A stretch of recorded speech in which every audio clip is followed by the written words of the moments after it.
programa Outras Palavras, um oferecimento Sindiúti MG, Sindicato Único dos Trabalhadores em Educação de Minas Gerais. Educação em Debate. Conversamos com a Fátima Silva, ela é pedagoga, secretária de Relações Internacionais da CNTE e vice-presidenta da Internacional de Educação para a América Latina. Fátima, é um prazer recebê-la aqui no programa. O prazer é nosso, e estar aqui num programa do Sindiúti quando celebra 35 anos é também mais um marco, né? O Sindiúti já nasceu com o paradigma de ser dos trabalhadores da educação, quando na época ainda todos se discutiam que era apenas professor. Então é um marco estar aqui nesses 35 anos do Sindiúti. Vamos conversar sobre educação na América Latina e a importante contribuição que a CNTE, que a Internacional de Educação, traz para a nossa organização. Qual é o balanço que você faz, então, da educação básica pública na América Latina? Primeiro, de dizer que a CNTE sempre teve uma longa tradição internacionalista. Desde o seu princípio, ela sempre procurou articular na América Latina e no mundo.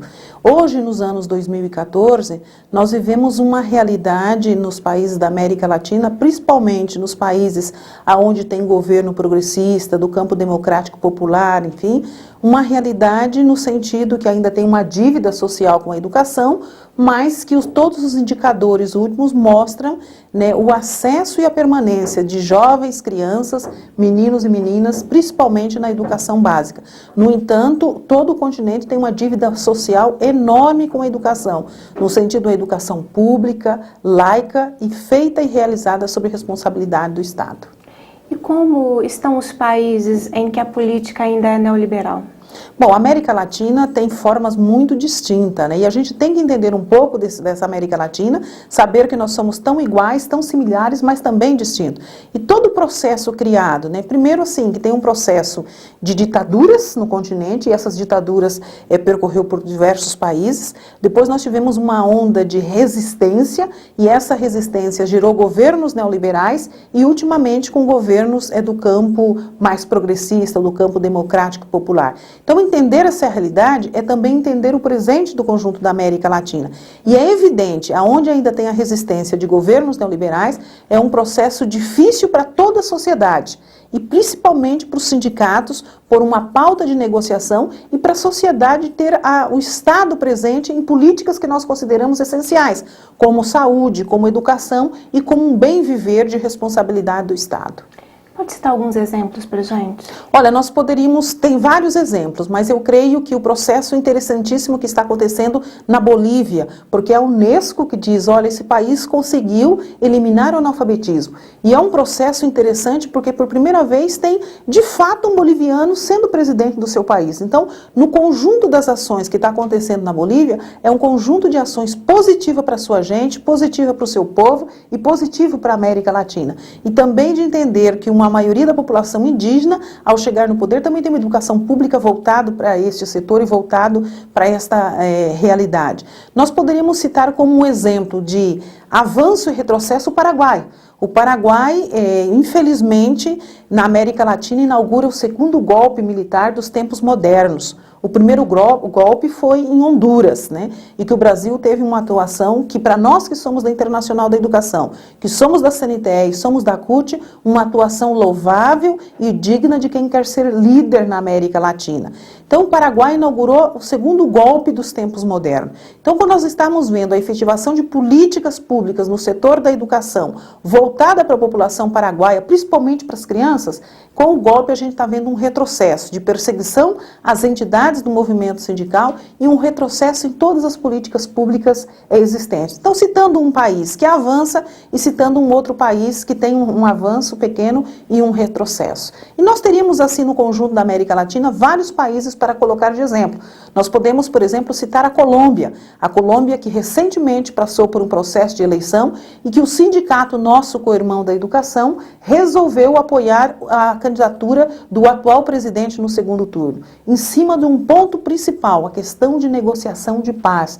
São mais de 1.000 professores e funcionários de escola que foram assassinados na Colômbia em função do processo interno, de guerra interna e de segundo todo. Então, num processo de paz, quando alguém chega, então a sociedade, os nossos sindicatos viram que o Santos seria a solução para esse processo de negociação de paz e para que todos tenham vida e para que cabe esse processo de guerra interna que prejudica a todos. Então, seríamos vários exemplos, mas eu ficaria com esses três, tão próximos de nós e tão distantes também.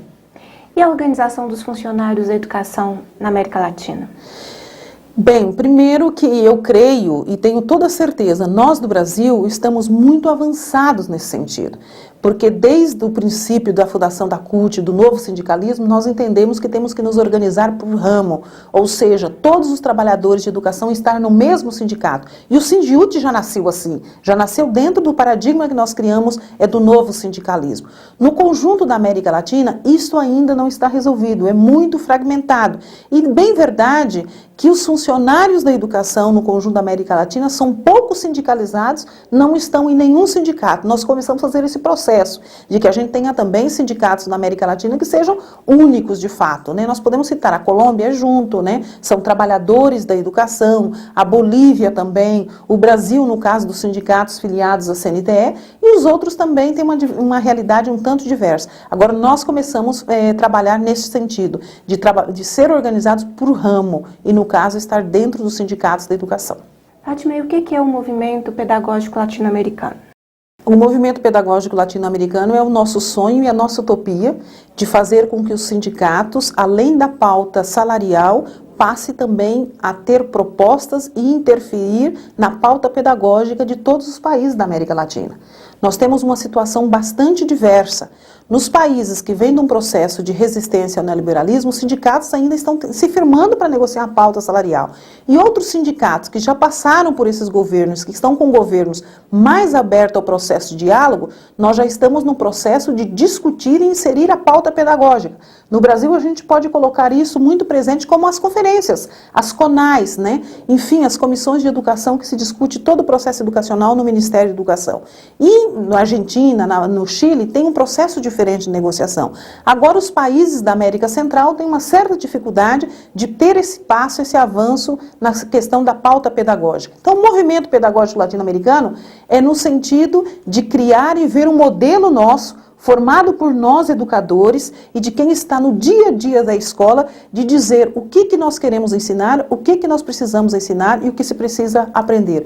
E deixar de seguir as receitas que vêm dos governos, dos ministérios de educação. Fátima, quais são os problemas que os trabalhadores em educação da América Latina enfrentam?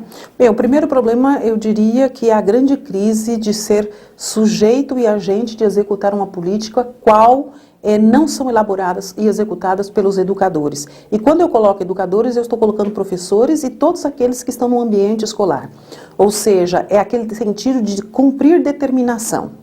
Essa é uma grande angústia pedagógica que a gente tem nos professores de todo o continente. O segundo, a total ausência de um processo de valorização profissional. Tem uma diversidade muito grande no conjunto dos países da América Latina, em relação à jornada de trabalho, em relação também a cargo, além da jornada de trabalho, em relação à questão salarial e à questão de direitos. São poucos países que conseguiram implementar, por exemplo, a hora-atividade. Então, nós temos professores no continente que trabalham 40 horas seguidas com alunos, ou até mais, em função dos baixos salários. Uma outra questão permanente é a necessidade que tem de formação contínua. Então, a reclamação é diária dos professores de dizer que estudou um pouco, foi na universidade ou fez seu curso normal e que depois que começam a trabalhar o poder público, ninguém oferece uma formação permanente, uma formação continuada. Então, eu resumiria em 3 grandes linhas. A questão do sentir fazer enquanto educador, do sentido de ser executor daquilo que pensa, a ausência de políticas de valorização salarial, valorização profissional, a ausência de formação continuada. E o grande desafio que está colocado no continente, todos os governos, em função do processo de avaliação das provas de PISA, querem colocar os professores como os grandes culpados dos índices educacionais apresentados na prova de PISA. Isso tem trazido uma angústia permanente aos educadores do continente.